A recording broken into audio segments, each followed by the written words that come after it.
All right, I finally made it. It is another day. I do not know what the date is. I'd have to look at my smartphone. It is July 13th at 1:06 p.m. I am miserable right now. It has just got done pouring down raining. But I am here at the Dollar Tree. I'm assuming that this is the parking lot that I remember entering into when my head was really messed up. I'm more in tune with what has been going on for quite some time. So I'm just gonna get a little bit of video footage here, and then maybe I'll go somewhere else, and then I can talk, hopefully outside of the car. It'd be nice to be able to make some videos for myself of doing other things outside of talking about the things I have been talking about and always sitting somewhere. Unfortunately, I decided to record my music not knowing I was going to be harassed in the process of doing it, and it takes a very long time for me to do it. I don't like it at all. The lengthy process. I would never write another song again. So it's important for me, number one, to get out of the car. Number two, to kind of reflect back a little bit and remember in the wet parking lot how much being in the middle of nowhere sucks for me. I came out here in 2009 and I explained the things that I was going through. By 2010-ish, right around September 11th on a Saturday, I was invited to go along to a gospel men's meeting. I don't have all the details with me right now about that.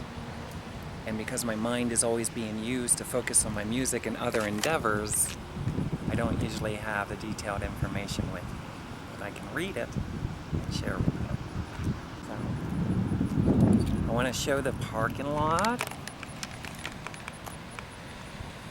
I'm not 100% sure where we might have parked. I'm not sure if it's the Dollar Tree over here or if it's the building alongside. So I'm going to start off by walking down through here.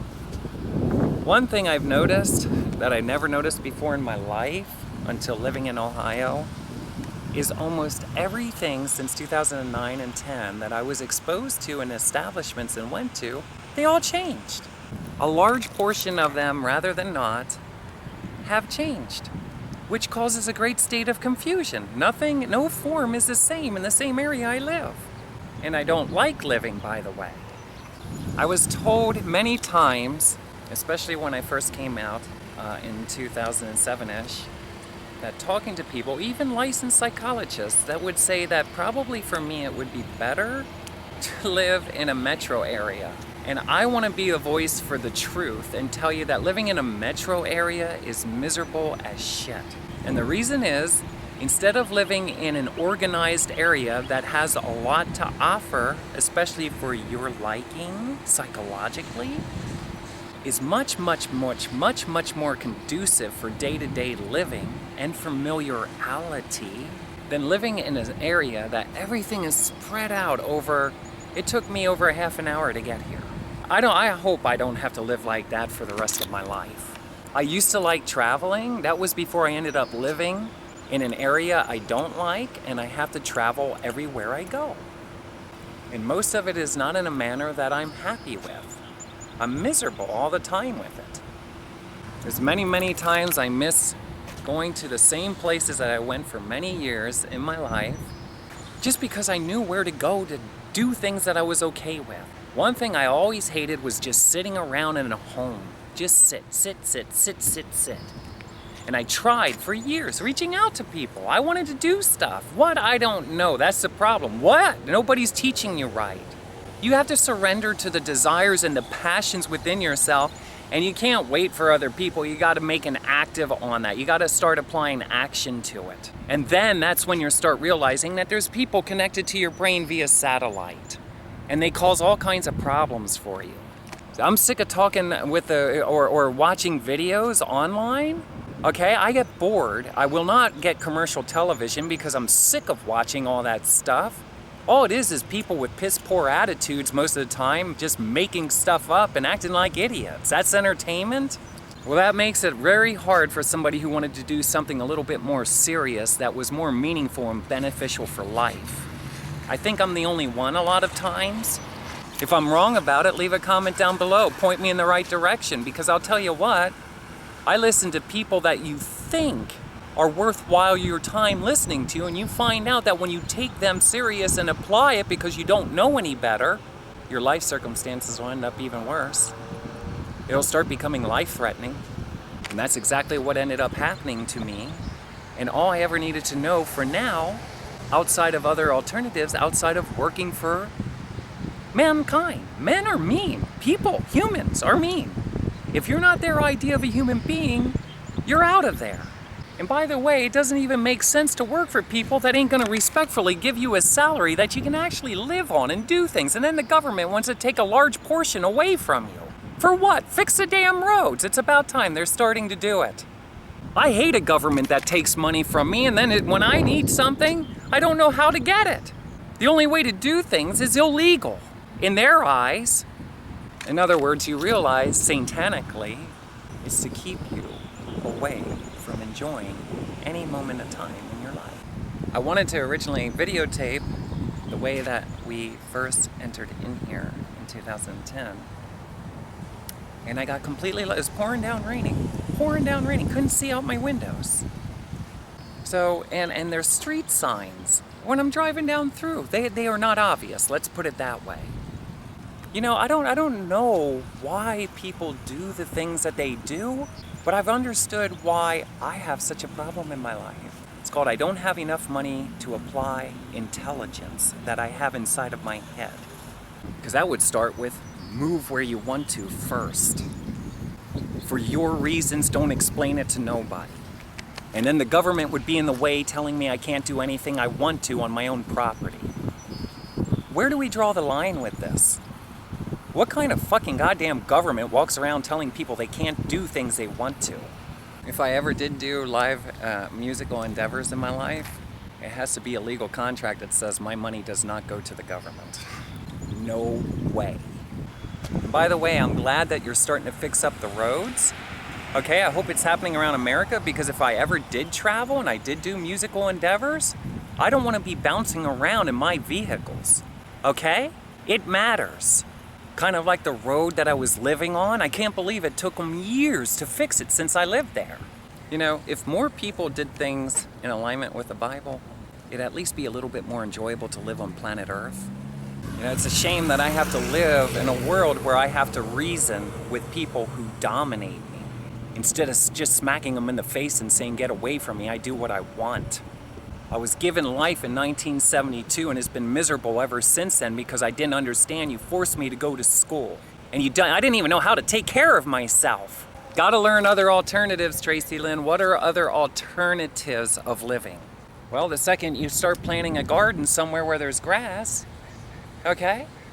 Either somebody's gonna come by and destroy it, put graffiti all over it maybe, spit on it, pee on it, do something. Or the government's gonna come up with a cop and he's gonna write you a citation and say that's illegal that you did that. And if you do it again, we're gonna put you in prison. I mean, that's their whole goal, right?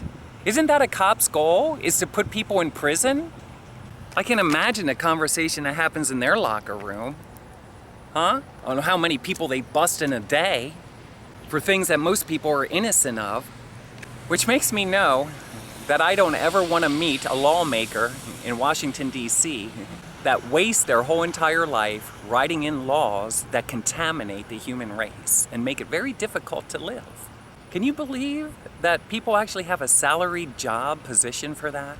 What are you doing today? I'm writing in laws. I'm finally getting to put all these laws in. That's just great. That's in alignment with the Bible, isn't it? Why isn't somebody getting hired to go in there and remove all the unnecessary laws? Is there any of the laws that are unnecessary?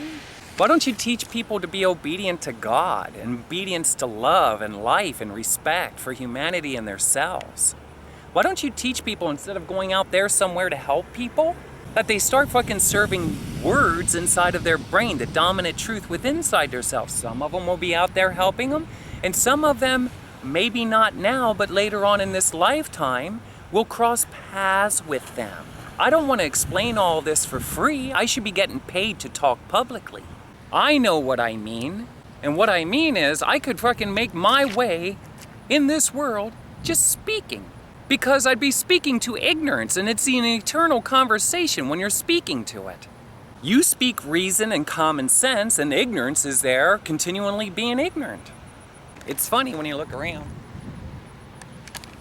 I ended up here simply because I was reaching out for information that was not granted to me until 2014-ish, 13-ish, many years.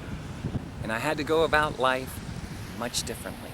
The sensation of being here for me in 2010 was, it is very unique for me to be in the Midwest in what I perceive the middle of nowhere. Did you ever feel like that? Did you ever feel like you ended up in the middle of nowhere and you don't like that sensation? You're trying to have faith in something that loves you, that will care for you and guide you and get you the hell out of the circumstances you're in. You try to be patient and more patient and more patient. And what I've realized at the end of the day is everything the world says, through the human beings especially, is selfish, is exactly what I should have stayed true to my whole life. If I appear selfish to you, then guess what? I'm doing life right. You just don't recognize it as that. That's what I realize. I ended up going to the Golden Corral. I explained that in the video.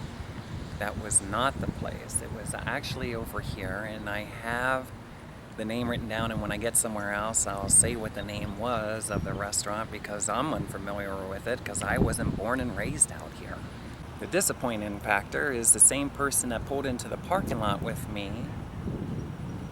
to go indoors and share my life testimony and a couple songs I wrote no longer communicates with me or wants to talk to me because they got married.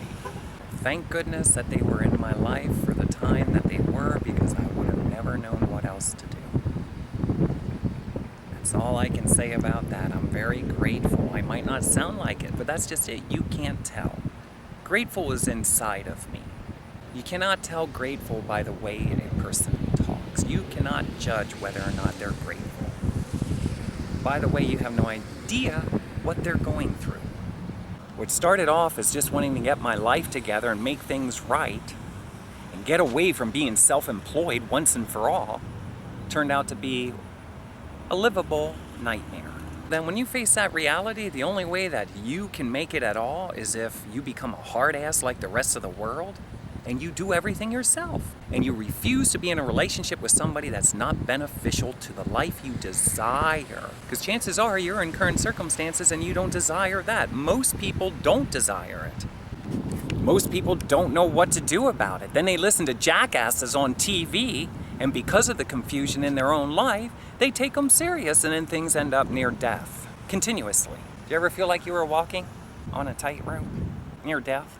There's death and there's life somewhere, you're hoping, if it's only in your head. Appears to look a little bit different to me. I'm hoping this is the right place.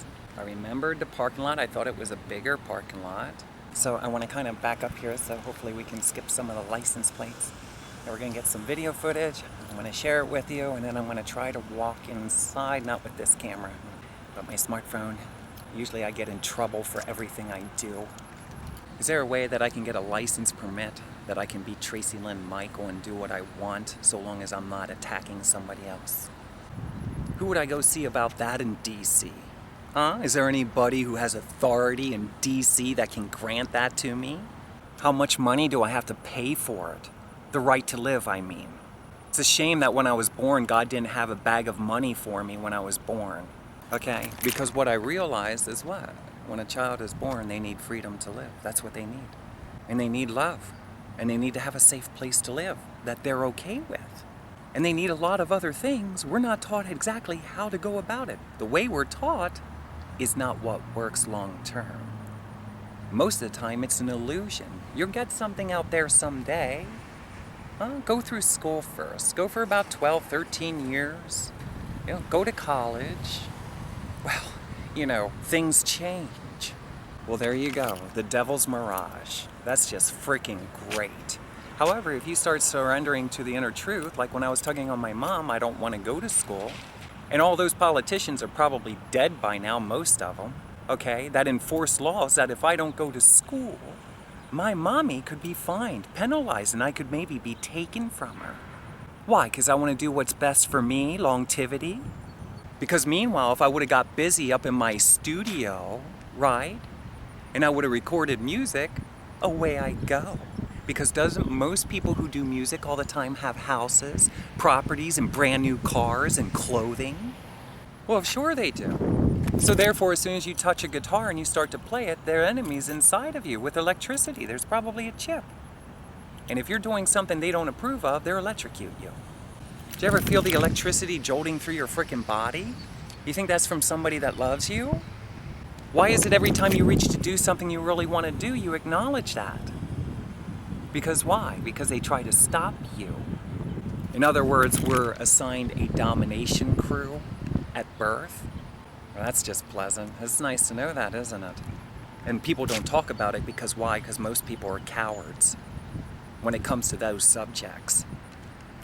So check this out. Evidently, we came through the parking lot somewhere over here. And we would have parked somewhere by where this gray car is, one of them. And at the time, especially early in the morning-ish, the parking lot and everything was empty. It just really truly felt like you were on flat land in the middle of nowhere.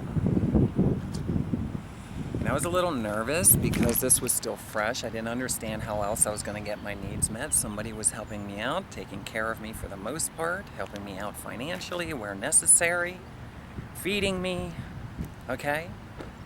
And I was extremely grateful.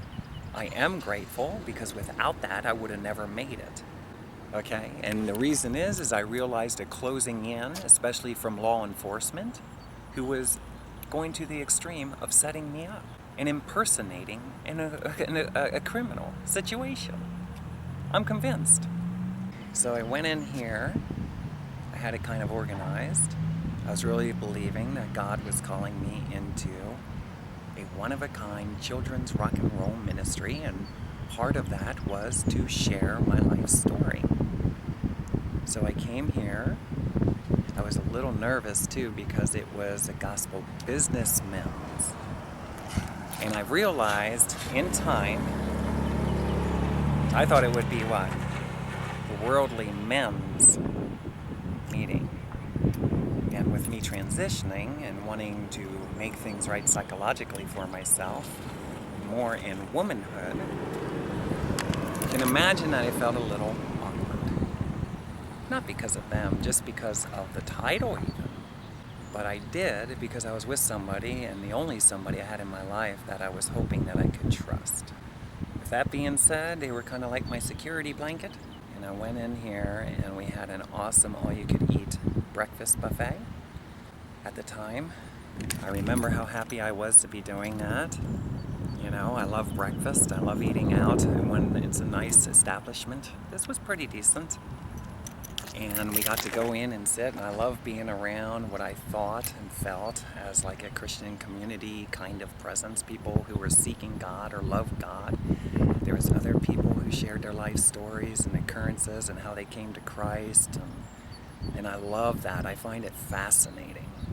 You know, I love to hear other people's stories, especially if they seem that they were in turmoil, going through a lot of hardships, or you know, I think at one time, I don't want to say what somebody else is going through, but there was somebody that spoke here, a gentleman, and he seemed to go through a lot of stuff, and I could really feel it, even though it may have been different circumstances. I felt it because of things I went through, connectivity. And who else do you turn to but God and the Word of God, and hopefully community that is open to not judging. So being that I had the background that I did, you know, for the years before I came here, I was obviously an adult entertainer, and I had the problems with the police that I did, and problems with homelessness that I did, and you know, not maybe a person's idea of a human being. So with that being said, I had a lot on my mind. I was trying to stay calm and try to be confident enough that I could share it and share it in love. And you can imagine how nervous I was, maybe. I was very nervous.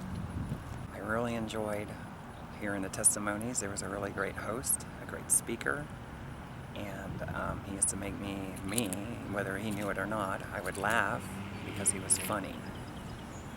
And I appreciate that. He's the one that eventually I was reaching out to try to find out where this establishment was a while back, and I could not. I did not have success in connecting and finding out that information.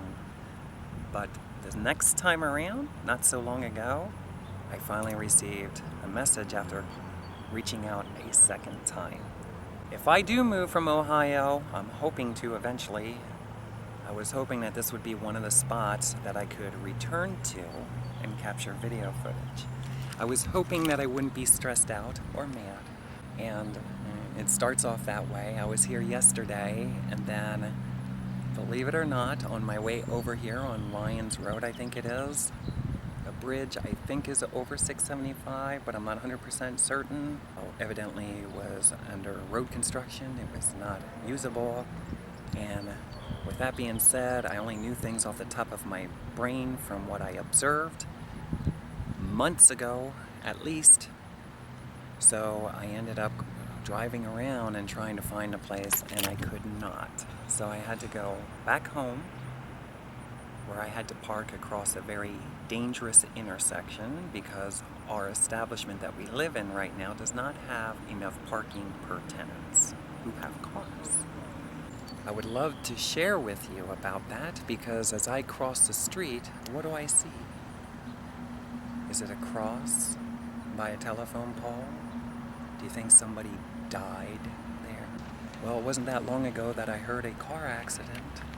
Do you know how many car accidents happened in that neighborhood since I lived there that I heard while sitting in my studio by the window working on my music? Do you know that I literally saw a car flip? City designers, so mature, they handle things so intellectually intelligent, don't you think? The city planners of Dayton. And during the time that the country was falling on its face, instead of leaders calling to order, adequate housing, enough to take care of people, they let a whole bunch of people just fall onto the streets, and well, they did it to themselves. I hate leaderships like that, don't you? Why do they still have jobs? Why aren't people firing them on behalf of what's righteous and best for humanity? If I went to work and I lived sloppily and had results that showed sloppy no matter where I worked, I would be fired that day. So why are politicians, government officials, and cops, why are they still working, having an income and having a home and all the other things that go along with the benefits? Why doesn't somebody say you're fired because you're not doing a good enough job? You're slopping things up. Somebody please hold these people accountable for their sloppy servanthood. Lives depend on it, especially when they're enforcing laws that are smoldering and choking life. The freedom to maneuver around the planet safely. We got all this transportation. I live in home of innovation, aviation, and I don't want to go into the details right now, but it doesn't reflect it in my day-to-day life. I would say stop slogging that around because you're making asses out of yourself. If it was such an innovation, aviation, inventions, and patents frickin' place to live, then don't you think it would reflect it in the newest technology and accessibility for the humans that live here? Huh? Why don't we have state-of-the-art apartments? With the best of everything. With all these great inventions. Why aren't our cars hoovering around like spaceships?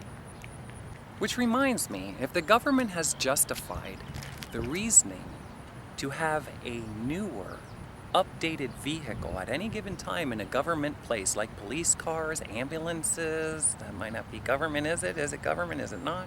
A lot of it is volunteer. Did you ever notice that ambulance drivers, paramedics, and fire people that put out fires, there's a lot of volunteers? Why aren't they paid for salaries with amazing benefits? Where would we be without people like that? I wouldn't want to do something like that. I knew people who did. They were volunteers. Well, we live in a world where everybody, especially the ones in suits and ties, will tell you do everything for free. We don't know what to tell you, kid. Do it for free. Do it for free. Do everything for free. I got told that a lot. Do it for free. Do it for free.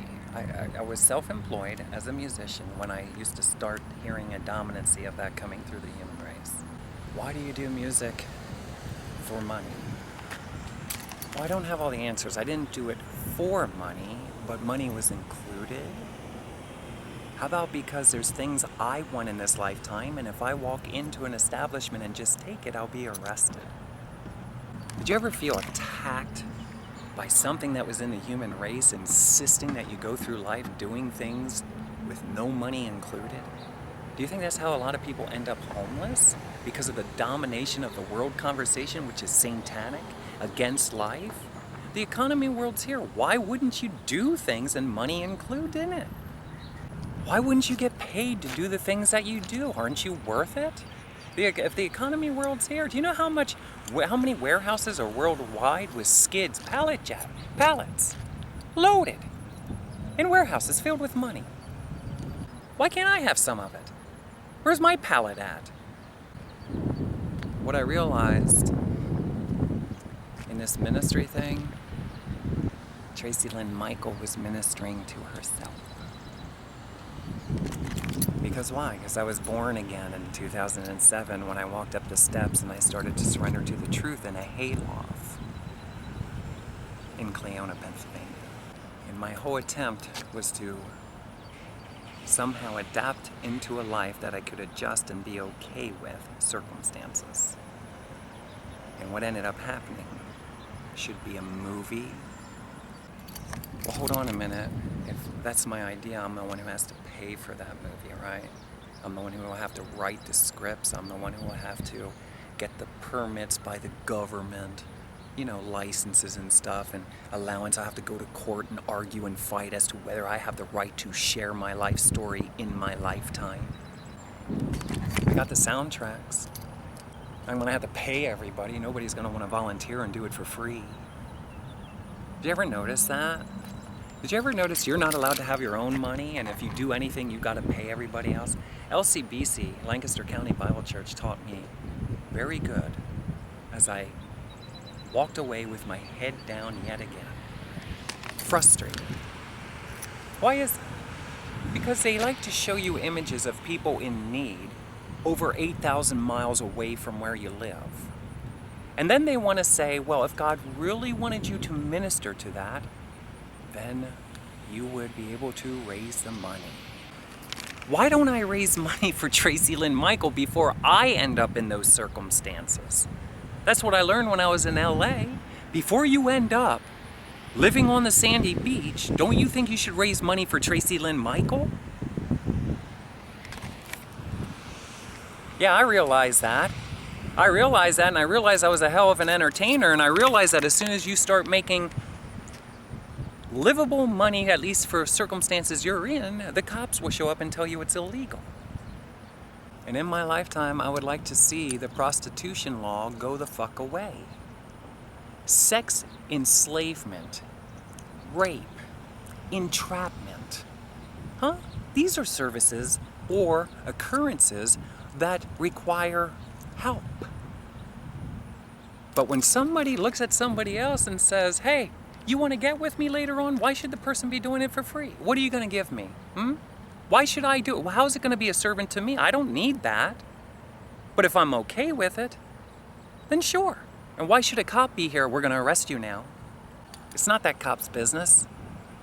Okay? That cop has no right to prevent an occurrence of acceptance from occurring.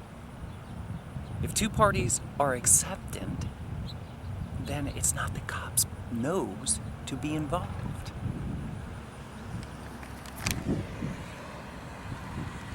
And I guarantee you I could give a long list of what that cop could be doing that's more beneficial for life. Well, they wouldn't like that. Because why? Because they look down on you.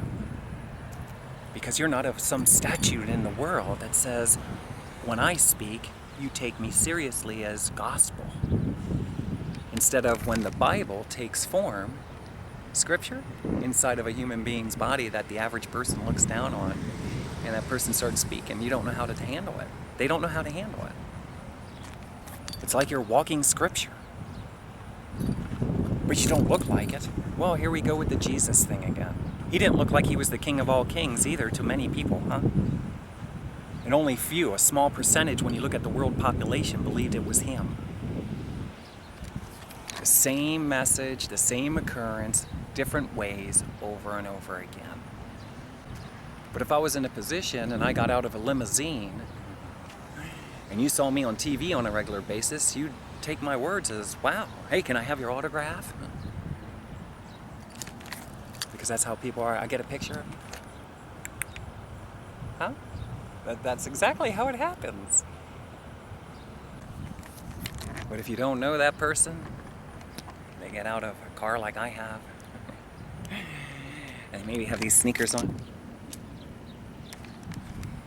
a rash on their leg, you know, sloppy hair. That person has nothing of value to say to you. And this repeats itself over and over again. I can't stand the Christian community that stands on a stage and teaches people manipulation of going out and helping everybody else except for yourself first. When you ask a pastor the next time, you should do it. Ask them what's the best way that you could serve God with your life. Chances are they're going to look around the ministry and say, well, you can, you know, help out around here. You can go out to your local community, you know. They'll give you all this out there, but they won't look at you and say, surrender to the truth within your own brain, your desires, your passions. Write them out. Be familiar with them. It could take you a while. Be honest. Start talking to yourself in a camera and listen. That's how you help everyone. Well, if they did that, then their churches would downsize. That's right, because people would start to acknowledge the fact that they don't need some psychopath manipulating their brain anymore. Got the Bible. Can you read? Huh? The basics are there. Can you pray? Can you start talking and hope that there's something much more that loves you maybe, or will love you? And then what? You're going to find out the one teaching they leave off when they say about Jesus, we like to focus on Jesus. David Ashcraft used to say that. We like to focus on the New Testament. We love to focus on Jesus Christ and the love of Jesus Christ. The love of Jesus Christ included access to all resources on the earth.